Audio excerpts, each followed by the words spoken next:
हरे कृष्णा।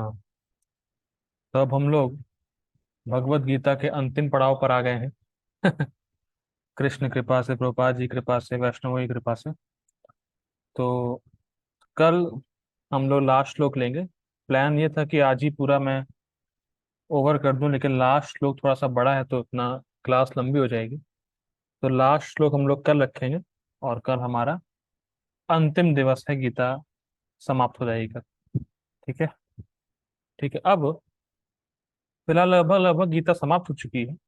अब जो last part है 74 से 78 नंबर श्लोक का, इसमें संजय अपना अनुभव बताएंगे कि जब संजय ने गीता सुनी तो उनको क्या अनुभव हुआ। ठीक है। अभी तक हम लोगों ने कल देखा था कि अर्जुन का अनुभव क्या था गीता सुनने के बाद। ठीक। अर्जुन का क्या, नष्ट मोहा स्मृतिर लब्धा तत्प्रसादा में अच्युता। ठीक है, ये सब हम लोगों ने देखा था कि अर्जुन का मोह नष्ट हो गया था, अर्जुन की स्मृति वापस आ गई थी। ये सब हम लोगों ने चर्चा किया। ठीक। अब संजय को गीता सुन के क्या अनुभव हुआ वो संजय अपने मुख से बताएंगे। और ध्यान दीजिएगा, संजय ने धृतराष्ट्र के कक्ष में बैठे बैठे गीता सुन ली थी। एफएम एफएम में सुनी थी। FM FM radio. एफएम नहीं कहेंगे, टेलीविजन कहेंगे। हृदय में टेलीविजन लगा हुआ था। तो व्यास देवी कृपा से उन्होंने धृतराष्ट्र के कक्ष में बैठे बैठे दिव्य दृष्टि से संजय ने पूरा दृश्य देखा और पूरी गीता सुनी। ठीक है। तब सुनने के बाद संजय का क्या रियलाइजेशन है, क्या अनुभव है, संजय हम लोगों से शेयर कर रहे हैं। ठीक है। संजय उवाच इति अहम वासुदेवस्य पार्थस्य च महात्मनाः संवादम इमं श्रोषम अद्भुतम रोमहर्षणम्। संजय उवाच इत्यहं वासुदेवस्य पार्थस्य च महात्मनः संवादम इमं श्रोषम अद्भुतम रोमहर्षणम्। संजय उवाच इत्थं वासुदेवस्य पार्थस्य च महात्मनाः संवादम इमं श्रोषम अद्भुतम रोमहर्षणम्। संस्कृत देखिए।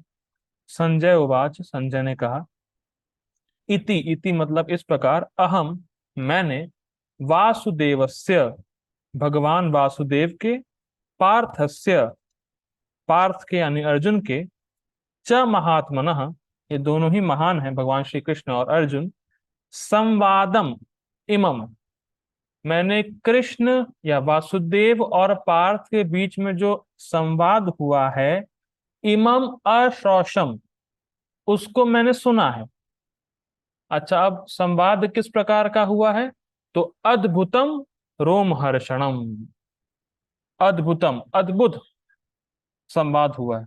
देखिए, भागवतम में एक चीज आती है कि इस जगत में आप जो भी रस देखते हैं उस रस का आधार होता है अद्भुत रस। अगर मान लीजिए कोई बहुत ज्यादा सुंदर है तो आप देखते हैं, अरे वाह इतना सुंदर। आपको पहले आश्चर्य होता है, इतना सुंदर, फिर आप अट्रैक्ट होते हैं। या कोई मान लीजिए बहुत खराब आदमी है, ओ इतना खराब आदमी, तो आपको आश्चर्य होता है, इतना खराब। तो आश्चर्य या अद्भुत रस सभी रसों का आधार है। इसीलिए यहाँ पे अद्भुतम संजय कहने का अर्थ ये है कि संजय को बहुत ज्यादा खुशी हुई। अद्भुतम उसको उनको अद्भुत लगा, अरे इतना अच्छा संवाद, इतना जबरदस्त, इतना दिव्य संवाद, तो उनको अद्भुत मतलब उनको बड़ी प्रसन्नता हुई। और रोम हर्षणम, जब उन्होंने वासुदेव और पार्थ के बीच का संवाद सुना तो उनके रोम रोम खड़े हो गए। ठीक है, ये अर्थ है। प्रोपाद जी का अनुवाद देखिए। संजय ने कहा, इस प्रकार मैंने कृष्ण तथा अर्जुन इन दोनों महापुरुषों की वार्ता सुनी और यह संदेश इतना अद्भुत है, मतलब इतना रसदार है कि मेरे शरीर में रोमांच हो रहा है। ठीक है। गीता भूषण टीका देखिए। तो यहाँ इस शास्त्र का उपसंहार हो रहा है, मतलब अब गीता अपने अंतिम पड़ाव पर है, कंक्लूड हो रहा है गीता। संजय धृतराष्ट्र को संबोधित करते हुए कथा समाप्त कर रहे हैं। ठीक है, संजय धृतराष्ट्र को सुना रहे हैं और कथा समाप्त कर रहे हैं। यह प्रवचन चेतना में आश्चर्य उत्पन्न करने वाला है, अर्थात अद्भुतम। मैंने कहा ना आश्चर्य होना ये सभी रसों का आगार है। तो आश्चर्य मतलब सुख उत्पन्न करने वाला है। ठीक है, जहां अद्भुत होगा वहां रस होता ही, मतलब वहां खुशी या हर्ष होता ही। ठीक। क्योंकि मानव समाज में यह पहले कभी प्रकट नहीं हुआ था, यह मुझे रोमांचित कर रहा है रोमहर्षणम। इसका बहुत गुह्य अर्थ है। देखिए क्या अर्थ है इसका। क्योंकि मानव समाज में यह पहले कभी प्रकट नहीं हुआ। देखिए संजय रोमांचित क्यों हो रहे हैं? क्योंकि देखिए जब गीता बोली गई तो अर्जुन तो वैसे ही शुद्ध भक्त हैं। ठीक है, अर्जुन का तो कोई वैसे भी अज्ञान था नहीं, वो तो ऐसा सामान्य मनुष्य की तरह एक्टिंग कर रहे थे। ठीक है।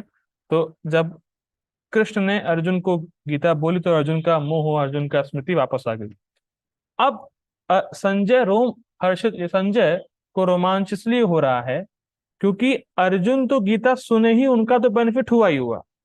आगे जितने भी लोग इस संवाद को सुनेंगे उनका उद्धार होगा।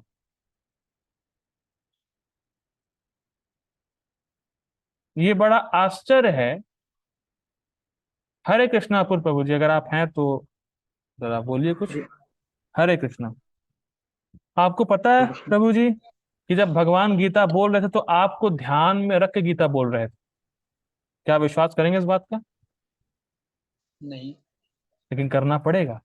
कैसे, मैं बता रहा हूं। भगवान सब जानते थे कि एक दिन अपूर्व प्रभु जी गीता सुनेंगे, या जितने भी लोग यहाँ पे आए हैं वो सब गीता सुनेंगे और उन सब का उद्धार होगा। भगवान सब कुछ जानते हैं, भगवान फ्यूचर भी जानते हैं। तो भगवान हमारे लिए गीता बोले। संजय समझ रहे हैं कि अर्जुन को तो गीता सुनने की ज्यादा जरूरत है नहीं, वो तो वैसे ही शुद्ध भक्त हैं, बस वो एक्टिंग कर रहे हैं। लेकिन जो वाकई में बद्ध जीव हैं वो जब आगे इस संवाद को सुनेंगे तो उन सबका उद्धार हो जाएगा।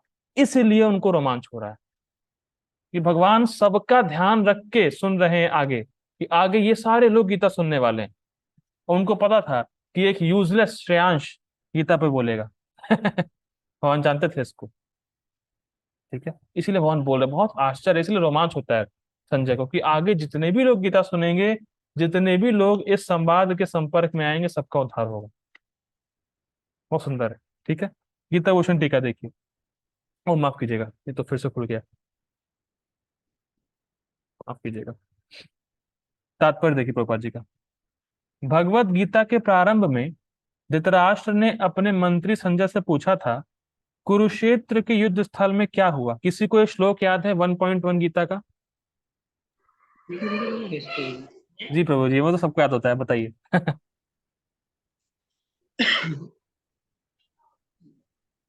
जी प्रभु जी बोलिए। धर्मक्षेत्रे संवित्तवः मामकाः पाण्डवाश्चैव किम् अकुर्वत संजय। हरि ये बोल। तो यही प्रभुपाद जी यहाँ कह रहे हैं, किम अकुर्वत संजय। तो धृतराष्ट्र ने पूछा है कुरुक्षेत्र के युद्ध स्थल में क्या हुआ, क्या करने गए वो लोग। ठीक है, आगे पढ़ते हैं। गुरु व्यास देव की कृपा से संजय के हृदय में सारी घटना स्फुरित हुई थी। ये बहुत सुंदर है। जो संजय देख रहे थे वो कोई कल्पना नहीं कर रहे थे, उनको दिख रहा था। This is revealed knowledge. एक बार की घटना है, मतलब कथा आती है कि वाल्मीकि जी जब चोर थे तो नारद मुनि वाल्मीकि जी से मिलने गए। और नारद मुनि ने कहा, तुम जानते हो तुम इतना बड़ा अपराध कर रहे हो, चोरी करते हो, तुम्हारा कोई साथ नहीं देगा। अब इस पाप, इस जो तुम पाप कर रहे हो इसका भागी कोई नहीं बनेगा, तुम्हारे घर वाले। तो उसने कहा मैं क्या करूं? नारद मुनि से वाल्मीकि जी ने पूछा। तो नारद मुनि ने कहा तुम केवल मरा मरा बोलो, जब तक मैं आऊं नहीं तब तक तुम मरा मरा बोलते रहो। तो मरा मरा मरा मरा मरा मरा मरा, तो देखिए राम निकल रहा है इसमें। हम बोल रहे हैं मरा मरा मरा मरा, लेकिन इसमें राम आ रहा है। तो नारद मुनि फिर कभी वापस आए नहीं और वाल्मीकि जी मरा मरा मरा मरा बोलते बोलते शुद्ध हो गए। और फिर वो जब रामायण नहीं हुई थी उससे पहले वाल्मीकि जी ने रामायण लिख दी थी। तो वाल्मीकि जी बोलते हैं कि मुझे राम लीला ऐसे दिख रही है जैसे मेरे हाथ में रखा हुआ आंवला। ऐसे बोलते हैं। जैसे मान लीजिए मैं अपने हाथ में मोबाइल रख दूं तो मुझे मोबाइल दिख रहा है, कि हाँ मोबाइल है मेरे हाथ में, वैसे उनको रामायण नहीं होने से पहले ही उन्होंने रामायण देख ली थी। आदि पुरुष नहीं, वाकई जो रामायण थी वो ठीक है, वाकई रामायण देखी थी उन्होंने। ठीक है, तो बात यही हो रही कि गुरु की कृपा से संजय को सब दिख रहा था जो कि कुरुक्षेत्र में हो रहा था। वो सब उनको रिवील हो रहा था, वो सब देख पा रहे थे, सुन पा रहे थे। हाई डेफिनेशन क्वालिटी थी। ठीक है, इस प्रकार उसने युद्ध स्थल की विषय वस्तु कहा को इस प्रकार उसने युद्ध स्थल की विषय वस्तु, हाँ ठीक है, माफ कीजिएगा, इस प्रकार उसने युद्ध स्थल की विषय वस्तु कह सुनाई थी, मतलब धृतराष्ट्र को उन्होंने कहा था। ठीक है, यह वार्ता आश्चर्यपद थी, क्योंकि इसके पूर्व दो महापुरुषों के बीच ऐसी महत्वपूर्ण वार्ता कभी नहीं हुई थी और ना भविष्य में पुनः होगी। देखिए कितने आश्चर्य की बात है, अगर थोड़ा सा विचार करें। युद्ध शुरू होने के बाद भगवान ने केवल 45 मिनट अर्जुन को उसको समझाया, और अर्जुन का कंफ्यूजन भगवान ने दूर कर दिया। बेसिकली अर्जुन भगवान के मित्र थे। ठीक, तो भगवान ने सोचा कि अरे मेरा मित्र टेंशन में है, कंफ्यूजन में है, तो मैं ज्ञान देता हूँ। भगवान ने 45 मिनट में ज्ञान दिया, और जो भगवान ने अपने मित्र को ज्ञान दिया वो आज दुनिया का सबसे महानतम ग्रंथ हो गया। भाई ऐसे कितने हम लोग के दोस्त होते हैं जो कंफ्यूजन में होते हैं, हम लोग जाते हैं उनसे बातें करते हैं फोन पे, भाई यार ऐसा हो गया, वैसा करो, ऐसा करो, वैसा करो, समझाते हैं हम लोग, लेकिन हमारी बात की वैल्यू क्या है?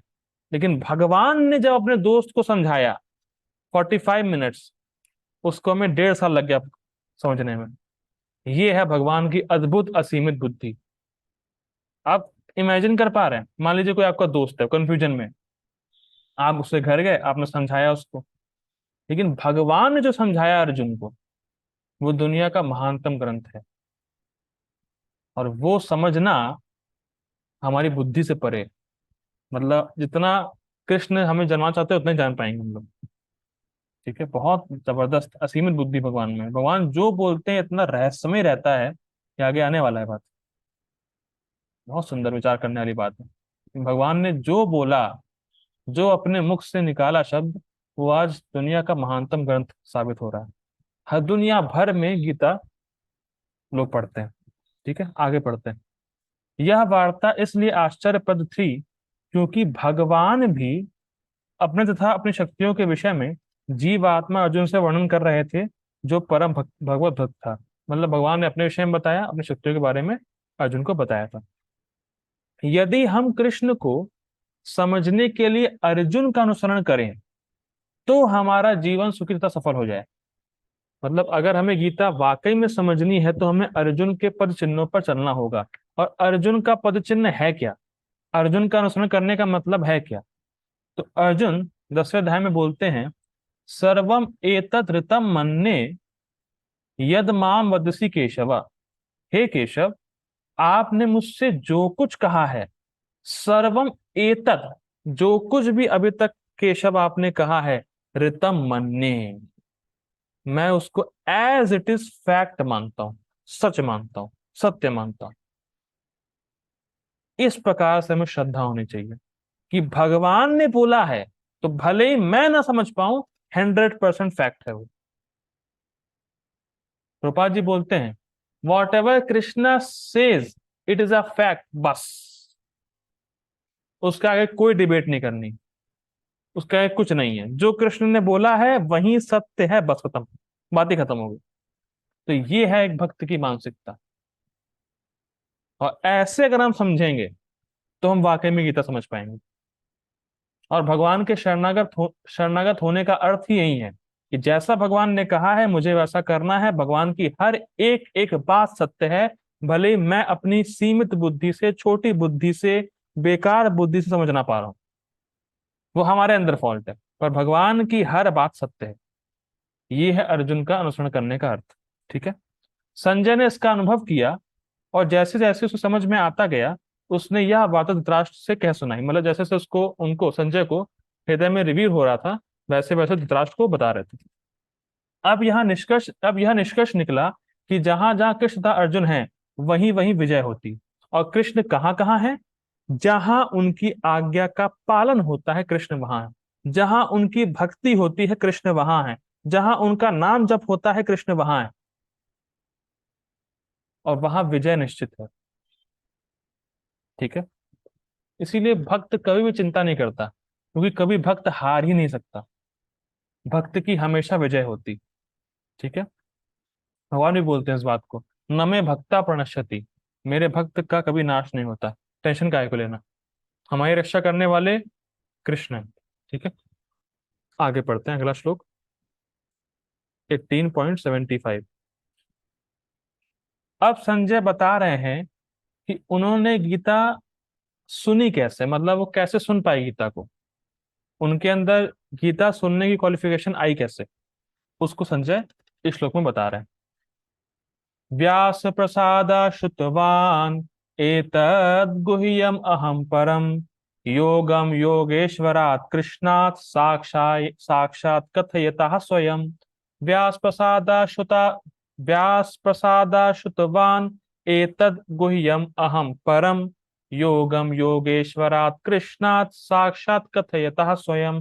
व्यास प्रसाद श्रुतवान एतद् गुह्यम अहम परम, योगम योगेश्वरात् कृष्णात् साक्षात् कथयतः स्वयं। संस्कृत देखिए, व्यास प्रसादात श्रुतवान, व्यास देव के प्रसाद मतलब व्यास देव की कृपा से सुना मैंने। अच्छा, सुना क्या आपने? एतद गुह्यम अहम परम, एतद ये गीता का ज्ञान, अहम मैंने, श्रुतवान सुना, जो कि गुह्यम परम, जो कि बहुत गुह्य है। समझ में आ रही पहली लाइन? पहली लाइन में क्या बताया जा रहा है? व्यास प्रसादात श्रुतवान अहम, व्यास देव की कृपा से मैंने सुना। क्या सुना? एतद इस गीता को सुना, जो कि गुह्यम परम, जो कि परम गुह्य है, बहुत रहस्यमय है, रहस्यों का भी रहस्य है। अच्छा, ऐसा क्या है इसमें गीता में? योगम, गीता में योग के बारे में है, कर्म योग, ज्ञान योग, अष्टांग योग, भक्ति योग। अच्छा, सुना किससे आपने? योगेश्वरात कृष्णात, मैंने योगेश्वर कृष्ण से सुना है। साक्षात कथयता स्वयं, स्वयं कृष्ण के मुख से मैंने इसको सुना है। अब बताइए कौन होता है बोलने वाला कि भैया कृष्ण के अंदर ब्रह्म बैठा था, शिव बाबा थे, उसने बोला। भाई क्या बोल रहे हैं संजय? संजय क्या बोल रहे हैं? कृष्ण साक्षात कथयता स्वयं, स्वयं कृष्ण ने साक्षात बोला है, और मैंने स्वयं कृष्ण साक्षात उनसे सुना है। बात खत्म। ना कोई शिव बाबा, ना कोई ब्रह्म, ना कोई और, कुछ नहीं, बिल्कुल स्पष्ट संजय बता रहे हैं। श्लोक दिखा देना भैया ऐसे लोगों को। ठीक है। आगे पढ़ते हैं, प्रभुपाद जी का अनुवाद देखिए। व्यास देव की कृपा से मैंने परम गुह्य बातें साक्षात योगेश्वर कृष्ण के मुख से अर्जुन के प्रति कही जाती हुई सुनी। ठीक है। गीताभूषण टीका देखिए। इस श्लोक में संजय अपनी योग्यता बताते हैं, जिससे वे इस संवाद को सुन पाए। और क्या योग्यता थी संजय की? बीटेक, एमटेक, एमबीबीएस, पीएचडी, क्या योग्यता थी उनकी? इन सब में से कोई योग्यता नहीं थी। उनकी केवल एक योग्यता थी कि वो भक्त थे और गुरु के प्रति अटूट श्रद्धा थी, और गुरु की कृपा से ही वो उसको सुन पाए। ठीक है। आगे पढ़ते हैं। शिला व्यास देव की कृपा से प्रदत्त दिव्य चक्षु और कान के द्वारा यह रहस्य बात सुन पाए। देखिए बहुत कठिन है इसको समझना। जैसे आप लोग जूम पे मुझे सुन रहे हैं, देख रहे हैं, पर मेरे पास तो नहीं बैठे, आप अपने घर में बैठे हैं, और अपने घर में बैठे हुए मेरे घर में जो बोला जा रहा है उसको आप देख पा रहे हैं, सुन पा रहे हैं। कठिन हो रहा है? सिंपल है भैया। आप अपने घर में ही बैठे हैं, और मेरे घर में जो बोला जा रहा है, सुना जा रहा है, मतलब बोला जा रहा है, देखा जा रहा है, वो आप देख पा रहे हैं, सुन पा रहे हैं। सिंपल है। तो वैसे उस समय भी टेक्नोलॉजी हुआ करती थी, जो केवल सिद्ध पुरुषों के पास होती थी। तो व्यास देवी कृपा संजय घर बैठे बैठे वहां का देख पाए थे, सुन पा रहे थे। या सिंपल है, टीवी वगैरह जानते होंगे, टीवी टीवी लगा लिया और अपना कहीं न्यूयॉर्क में या कैलिफोर्निया में क्या हो रहा है टीवी पे दिख रहा है आपको। सिंपल समझना, कोई टफ नहीं है। ठीक। तो ये रहस्य क्या है? मान लीजिए कोई पूछे कि ये परम गुह्य ज्ञान है क्या? यह योग है, अर्थात कर्म योग, ज्ञान योग और भक्ति योग, जो परम भगवान को प्रकट करता है, अर्थात परम। देखिए, एक बात समझनी होगी कि कर्म योग से भगवान की प्राप्ति होती नहीं है, लेकिन कर्म योग से शुरुआत होती। हम लोगों ने पढ़ा था कि सनिष्ठ भक्त कर्मयोग करता है, फिर ज्ञान योग करता है, फिर अष्टांग योग करता है, फिर भक्ति योग करता है, फिर भक्ति योग में सफल होके कृष्ण को प्राप्त करता है। तो परम गुह्य ज्ञान इसलिए है क्योंकि इससे भगवान की प्राप्ति होती। पॉइंट ये पॉइंट यही है कि ये गुह्य ज्ञान क्यों बोला जा रहा है, परम गुह्य क्यों है? क्योंकि इस ज्ञान से आप भगवान को प्राप्त करेंगे। दुनिया में तो यही झगड़ा चल रहा है कि भगवान है कि नहीं है, और हमारे पास ये ज्ञान है कि हम भगवान के पास चले जाएं। तो ये है ना कोई, लोग लड़ रहे हैं कि भगवान है कि नहीं है, भगवान है कि नहीं है कि नहीं है। हमें पता है भगवान है, वो कृष्ण है, हम उनके पास जाने वाले हैं। बहुत सिंपल लग रहा होगा, लेकिन बहुत रहस्यमय ज्ञान है। आप साक्षात कृष्ण को पालेंगे, ऐसा ज्ञान है। पता नहीं कितने लोगों को विश्वास होता है कि नहीं होता कृष्ण को पाना है या कृष्ण को पा लेंगे, पर विश्वास मानिए कृष्ण को पा लेंगे। तो आप शरीर छोड़ने के बाद कृष्ण के पास पहुंचेंगे तब विश्वास होगा। क्लास में सही बोला गया था, कृष्ण को पा लेंगे। ठीक, आगे पढ़ते हैं। मैंने इसे सभी के ईश्वर से सुना है। बहुत सुंदर, देखिए। जिनका संबंध देव मानव आदि निखिल प्राणियों से है, अर्थात योग। देखिए, यहाँ पे शब्द आया था योगेश्वर। अगर किसी को कोई भूल गया हो तो देखिए, यहाँ पे श्लोक में एक शब्द आया है योगेश्वरात। योगेश्वर शब्द आया है। अब योगेश्वर के दो अर्थ ले रहे हैं बलदेव विद्याभूषण। पहला अर्थ ये ले रहे हैं योगेश्वर का कि सभी देवताओं के ईश्वर, सभी जीवों के ईश्वर, यानी कि ब्रह्मा और शिव के भी ईश्वर। पहला अर्थ ये हो गया। ठीक, योगेश्वर मतलब सभी के ईश्वर। दूसरा अर्थ योग का देखिए, योग जो शब्द है ये आता है युज धातु से। योग का अर्थ होता है जुड़ना। तो योगेश्वर का अर्थ है ऐसा ईश्वर जिसका संबंध हर जीव से जुड़ा हुआ है। दो अर्थ समझ पाए योगेश्वर के?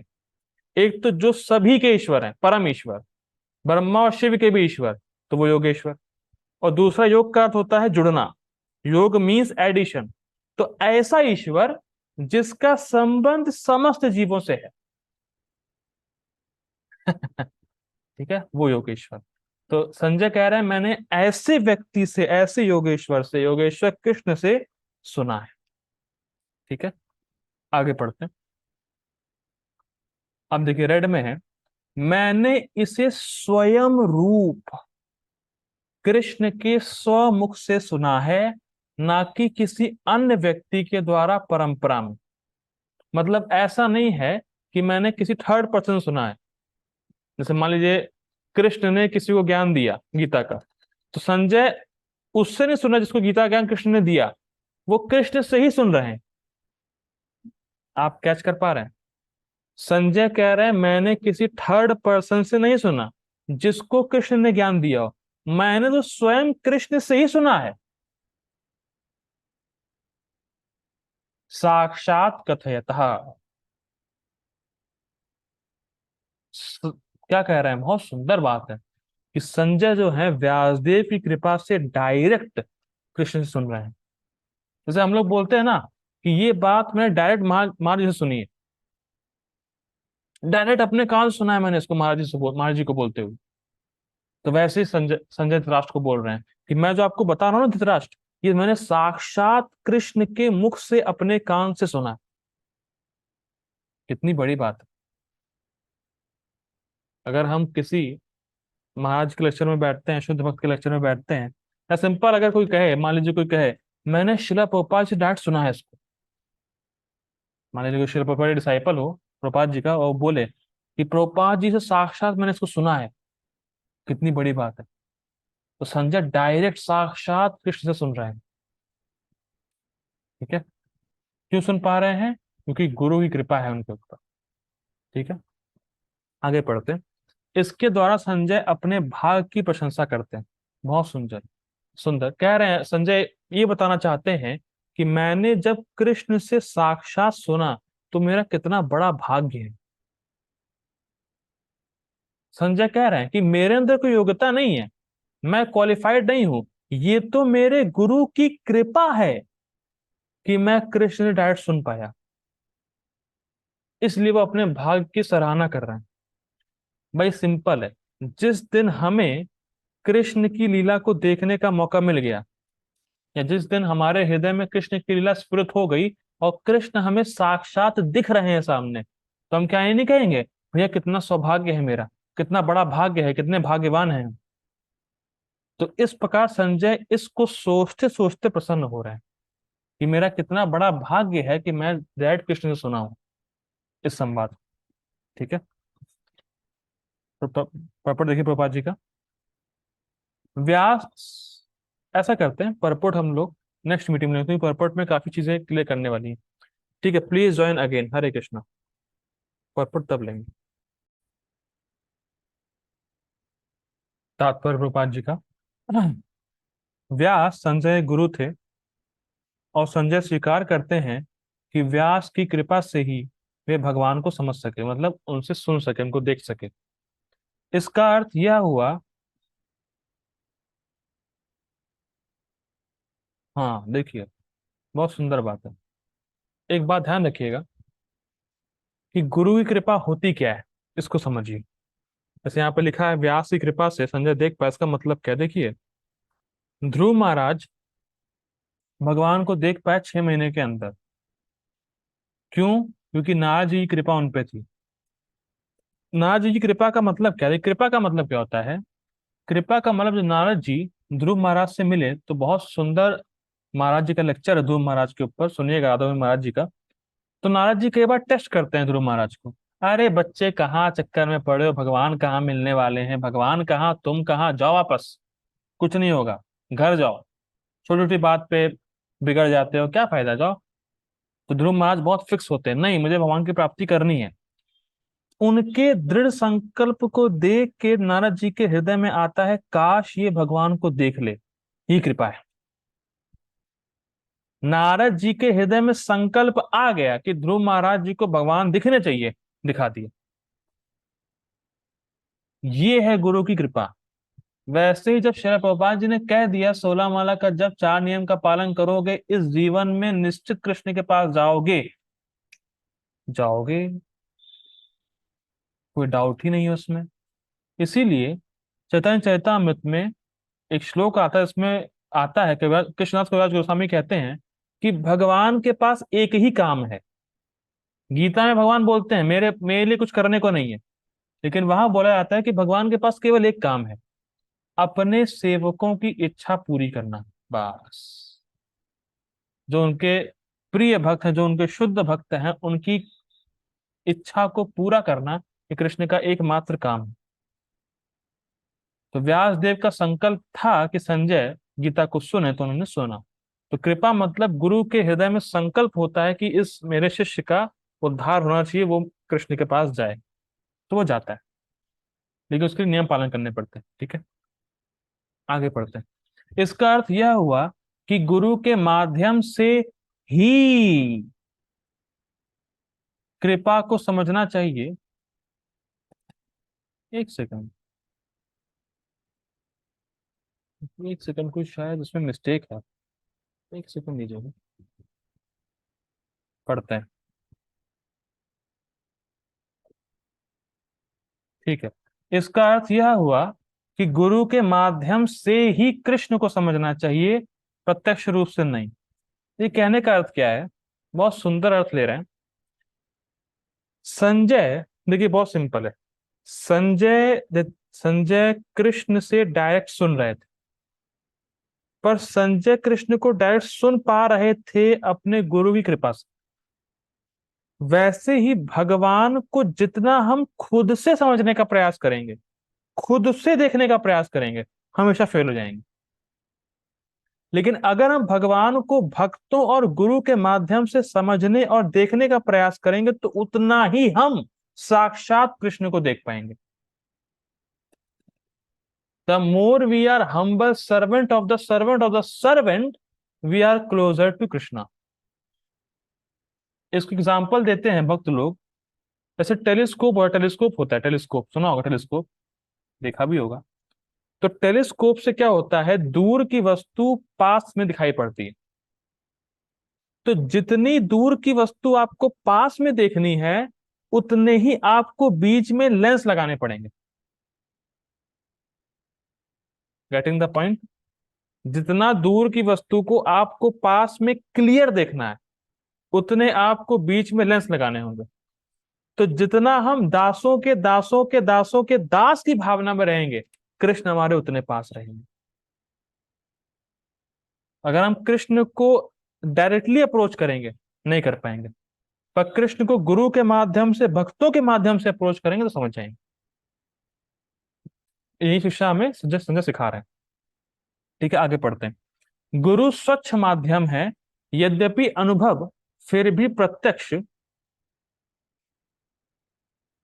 ही होता है। कहने का मतलब क्या, इसको समझिए अर्थ।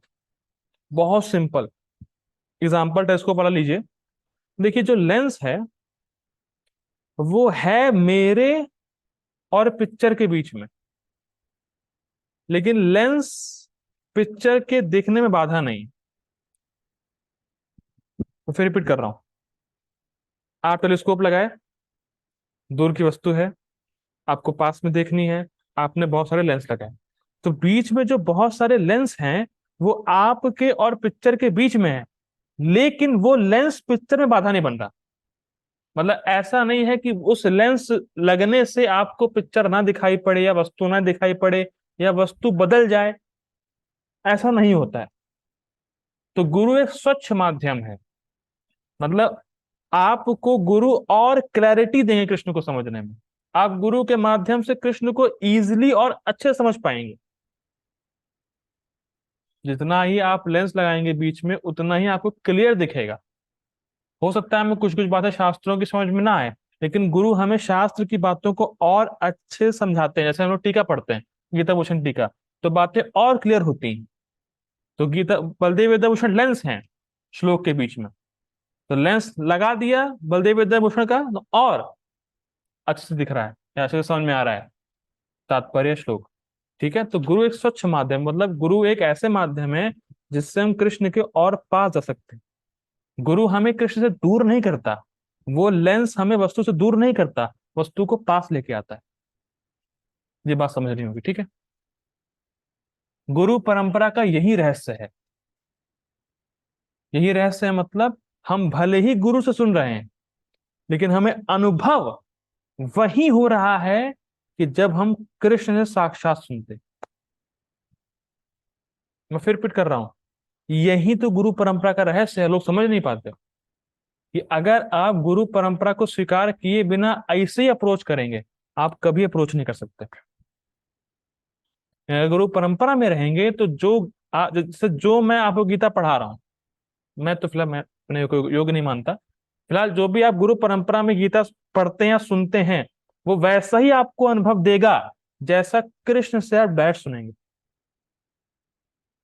ये अर्थ है गुरु परंपरा का, यही रहस्य है, क्योंकि वही बात रिपीट हो रही है। जितने आप लेंस लगाएंगे, वो लेंस आपको और क्लैरिटी देगा उस वस्तु की। बात समझिए, ठीक है। तो जब गुरु प्रामाणिक हो तो भगवत गीता का प्रत्यक्ष श्रवण किया जा सकता है, जैसे अर्जुन ने किया। संसार भर में अनेक योगी हैं, लेकिन कृष्ण योगेश्वर है। योगेश्वर मतलब, योगेश्वर का एक और अर्थ है कि सभी योगों के ईश्वर। जितने भी योगा प्रोसेस हैं, कर्म योग, ज्ञान योग, अष्टांग योग, भक्ति योग, उन सब के ईश्वर कृष्ण है। मतलब उन सब से आपको कृष्ण को ही प्राप्त करना है। एक ये भी अर्थ, ठीक है। उन्होंने भगवत गीता में स्पष्ट उपदेश दिया है कि मेरी शरण में आओ। तो कौन सा श्लोक है? सर्वधर्मान परित्यज्य मामेकम शरणम व्रज। इस पे आयेंद्र प्रभु बोलते हैं बहुत सुंदर। तो उनका आयेंद्र प्रभु का डिसअपियरेंस डे कल था, तो बोल दे रहा हूं। वो बोलते हैं सर्वधर्मान परित्यज्य नाम एकम शरणम व्रज।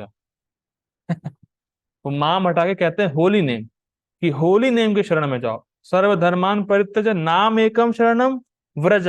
व्रज मतलब व्रज भूमि का आश्रय लो, मतलब व्रज, व्रज धाम या वृंदावन धाम का आश्रय लो और नाम का आश्रय लो।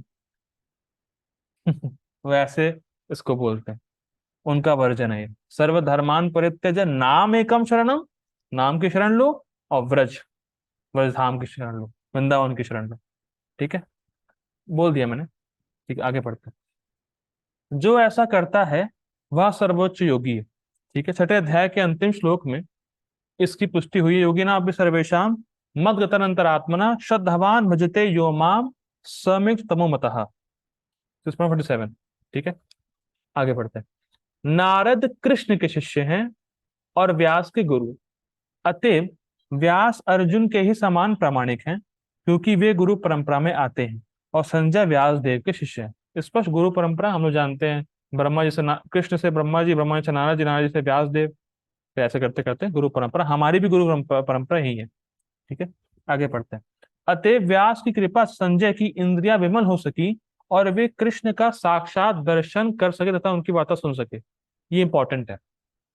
व्यास की कृपा से संजय की इंद्रियां विमल हो सकी, इसका मतलब क्या है? देखिए, एक जगह शास्त्र में आता है कि कृष्ण प्राप्य नहीं है, कृष्ण प्राप्त है। मतलब कृष्ण को आपको पाना नहीं है, आप ऑलरेडी पाए हुए हैं। कृष्ण को पाए हुए हैं, पाना नहीं है, इसका मतलब क्या है? देखिए, हम मैं बता रहा हूं। कृष्ण हमारे हर चारों तरफ है, कृष्ण हर जगह है, लेकिन हमारा हृदय गंदा है, इसलिए हम उनको देख नहीं पा रहे। और जैसे ही हृदय शुद्ध होगा तुरंत हमें कृष्ण दिख जाएंगे। तो कृष्ण को पाना नहीं, कृष्ण तो ऑलरेडी है, पर हमें दिख नहीं रहे। जैसे हमारी आंख में मोतिया बिंदु हो और दोपहर का समय हो।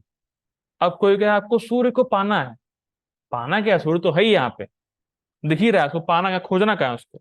सूर्य तो यहीं पर है। लेकिन हमारी आंख पे मोतिया बिंद जब तक है तब तक हम सूर्य को देख नहीं सकेंगे। तो मोतिया बिंद हटा, सूर्य तो सामने ही है।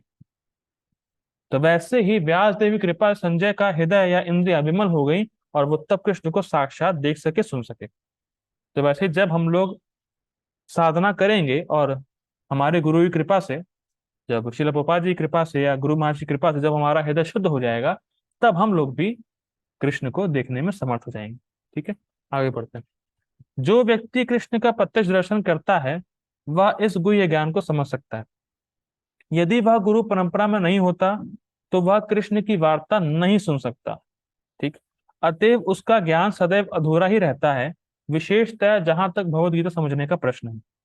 बहुत सिंपल है कि कोई भी व्यक्ति अगर भगवत गीता या वैदिक स्क्रिप्चर्स को अपने मन से समझने का प्रयास करेगा तो हमेशा फेल होगा। ये बिल्कुल स्पष्ट बात है। जहां अपने जहां आपने अपनी मनोधारणा लगा दी, मनोकल्पना लगा दी, स्पेकुलेशन करना शुरू हो गए, आप फेल है, गलत ही होगा। ये बिल्कुल स्पष्ट है।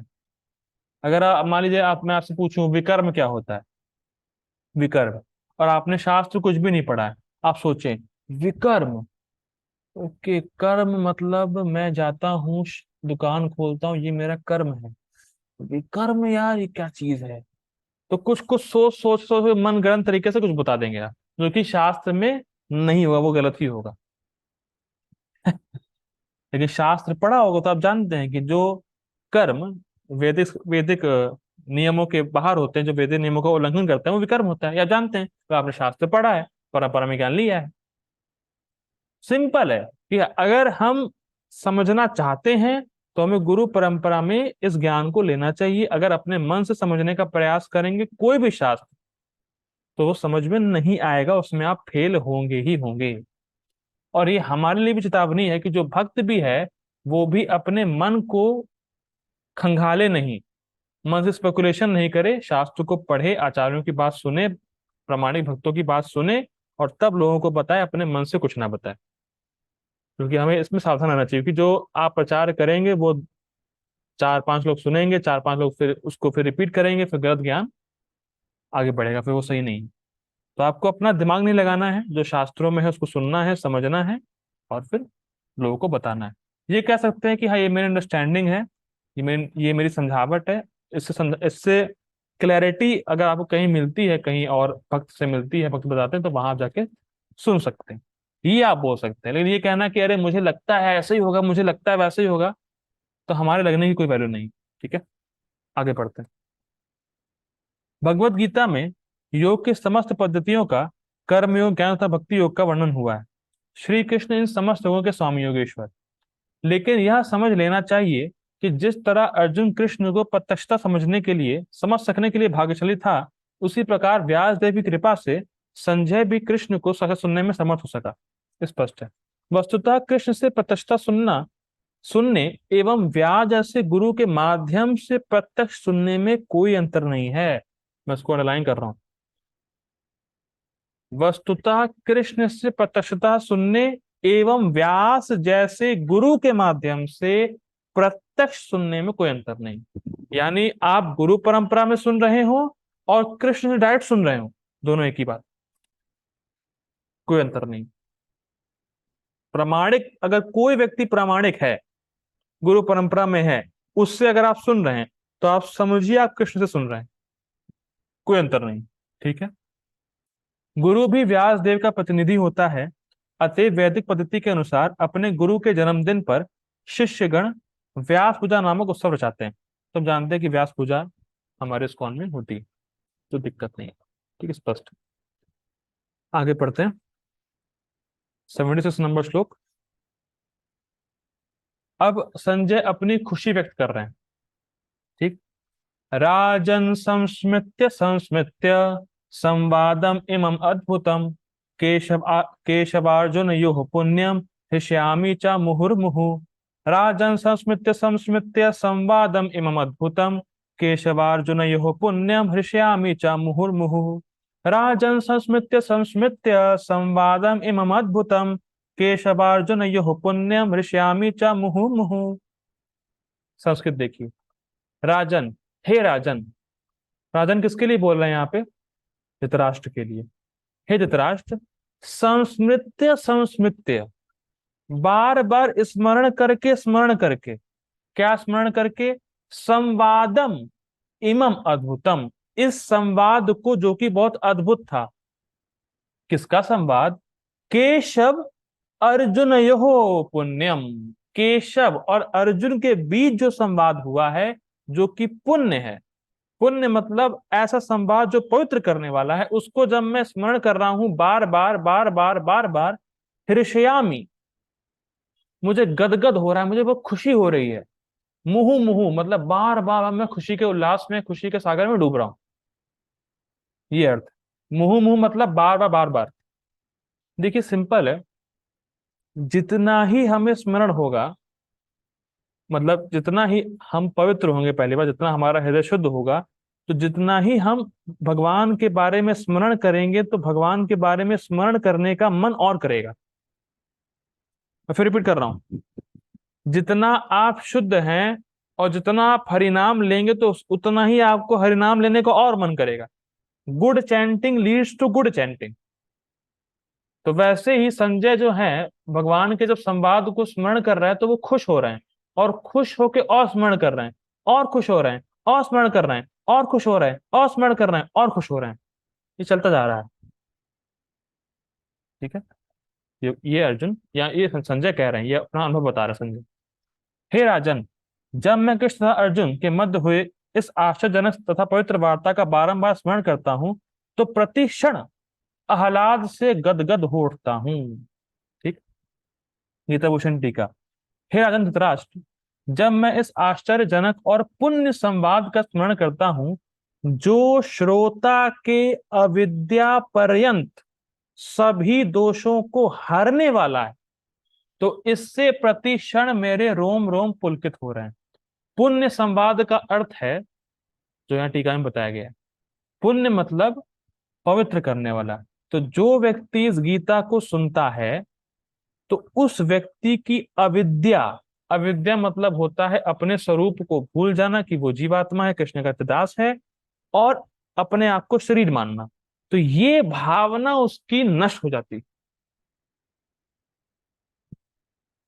संजय इसीलिए खुश हो रहे हैं बार बार। देखिए, अर्जुन में कोई अविद्या नहीं थी, अर्जुन तो भगवान के शुद्ध भक्त हैं।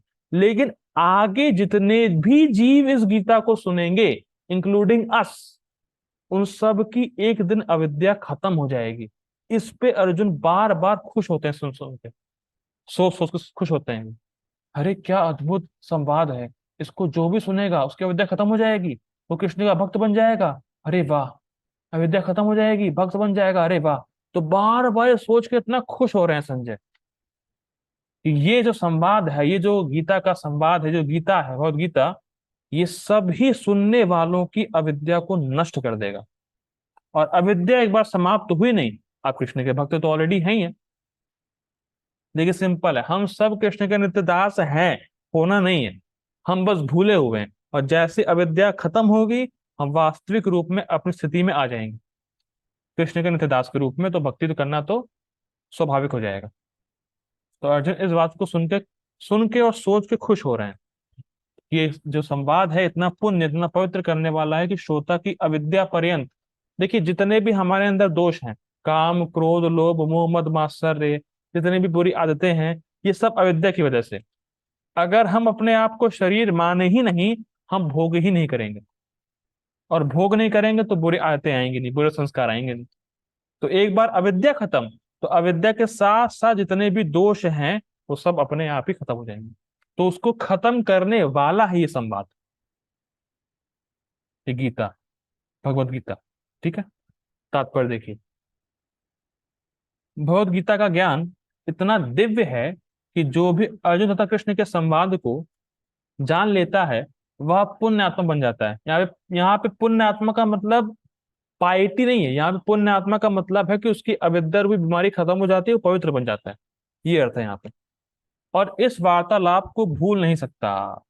मतलब जितना भक्त शुद्ध हो जाएगा, उतना उसको गीता पढ़ने का और इच्छा आएगी, और सुनने की इच्छा आएगी।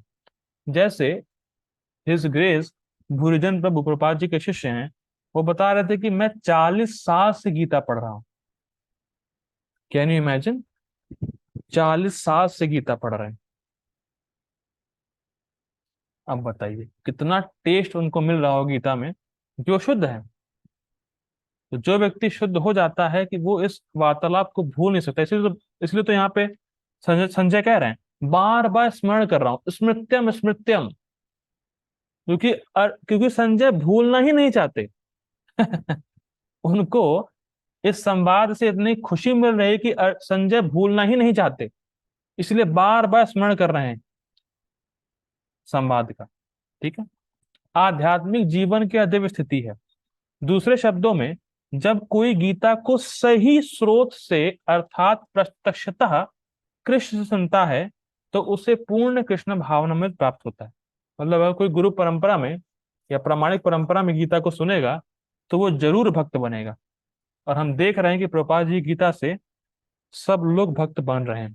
ठीक है, कृष्ण भावना अमृत का फल यह होता है कि वह अत्यधिक प्रबुद्ध हो उठता है। प्रबुद्ध मतलब उसकी चेतना वो क्लियर हो जाती है, और जीवन का भोग आनंद सहित कुछ काल तक नहीं अपितु प्रत्येक क्षण करता है। जीवन का भोग आनंद क्या है? जीवन का भोग आनंद है भक्ति का सुख। तो कृष्ण की भक्ति का सुख वो कुछ काल तक नहीं, मतलब कृष्ण की भक्ति का सुख लिमिटेड नहीं है कि 1 साल तक रहेगा, 2 साल तक रहेगा। वो अनलिमिटेड है। आप हर क्षण कृष्ण की भक्ति के सुख में निमग्न रह सकते हैं, डूबे रह सकते हैं। एक बार आपको शुद्ध हो जाना है, और गीता ही सुनने से आप शुद्ध हो जाएंगे, कुछ और कार्य नहीं करना। ठीक है, एक बात बोली जा रही है। लास्ट सेकंड श्लोक 77, ये आज का लास्ट श्लोक है, और कल गीता का ही लास्ट श्लोक है। ठीक है, ठीक है, पढ़ते हैं 77 नंबर श्लोक। तच्च संस्मृत्य संस्मृत्य रूपम अति अद्भुतम हरे विस्मयो में महान राजन हृष्यामि च पुनः पुनः। ये श्लोक पिछले श्लोक से सिमिलर सिमिलर लग रहा होगा। पिछले श्लोक में समझ आया था, इसमें भी यही आया है। तच्च संस्मृत्य संस्मृत्य रूपम अति अद्भुतम हरेः विस्मयो मे महान राजन हृष्यामि च पुनः पुनः। तच्च संस्मृत्य संस्मृत्य रूपम अति अद्भुतम हरेः विस्मयो मे महान राजन हृष्यामि च पुनः पुनः। संस्कृत देखिए। तच्च संस्मृत्य संस्मृत्य। तत्, मैं उन भगवान को याद करके बार बार। अच्छा, कैसे भगवान? रूपम अति अद्भुतम हरे, जिनका रूप अद्भुत है। यानी मैं भगवान के अद्भुत रूप को याद कर करके बार बार विस्मयों में महान महान विस्मय में पड़ जाता हूं। हे राजन, हे धृतराष्ट्र, हर्षयामी च पुनः पुनः, और मुझे बहुत ज्यादा खुशी बार बार होती जितना मैं कृष्ण के अद्भुत रूप को याद करता हूं। लेकिन ध्यान दीजिएगा, इसके पिछले श्लोक में संजय कह रहे थे कि जब मैं कृष्ण और अर्जुन के बीच के संवाद को याद करता हूं तो बार बार खुश होता हूं। अब यहां कह रहे हैं कि जब मैं कृष्ण के अद्भुत रूप को बार बार याद करता हूं तो बार बार खुश होता हूं। अब कृष्ण के कौन से रूप को याद करते हैं, ये काफी इंटरेस्टिंग है, ये टीका में देखेंगे। हे राजन, भगवान कृष्ण के अद्भुत रूप का स्मरण करते ही मैं अधिकाधिक आश्चर्यचकित होता हूं और पुनः पुनः हर्षित होता हूं। ये तब ओशन टीका देखिए। तत्, यहां भगवान के विश्व रूप को इंगित करता है जिसे अर्जुन को दिखाया गया था। आप इमेजिन करिए, जब भगवान ने गीता एंड करी तो भगवान अपने द्विभुज रूप में थे, लेकिन अर्जुन, माफ कीजिएगा, लेकिन संजय अभी भी भगवान के विश्व रूप को याद कर रहा है। जब भगवान ने बोला सर्वधर्मान परित्यज्य श्लोक, तो भगवान अपने द्विभुज रूप में थे। मतलब 13वें अध्याय से, मतलब 12वें अध्याय से ही भगवान अपने द्विभुज रूप में।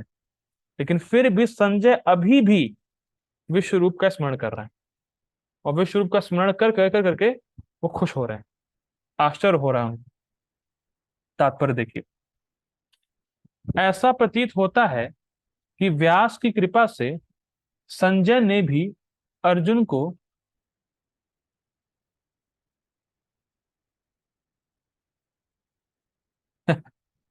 ऐसा प्रतीत होता है कि व्यास की कृपा से संजय ने भी अर्जुन को दिखाए गए कृष्ण के विराट रूप को देखा था। निस्संदेह यहां कहा जाता है कि इसके पूर्व भगवान कृष्ण ने कभी ऐसा रूप प्रकट नहीं किया था। ये तो स्पष्ट हम लोगों ने वहां भी देखा था। यह केवल अर्जुन को दिखाया गया था, लेकिन उस समय कुछ महान भक्त भी उसे देख सके तथा व्यास उनमें से एक थे। व्यास देव ने देखा और व्यास देव की कृपा से संजय ने भी देखा। वे भगवान के परम भक्तों में से हैं, वे मतलब व्यासदेव, और कृष्ण के शक्तावेश अवतार माने जाते हैं। ठीक है, शक्तावेश अवतार समझना होगा।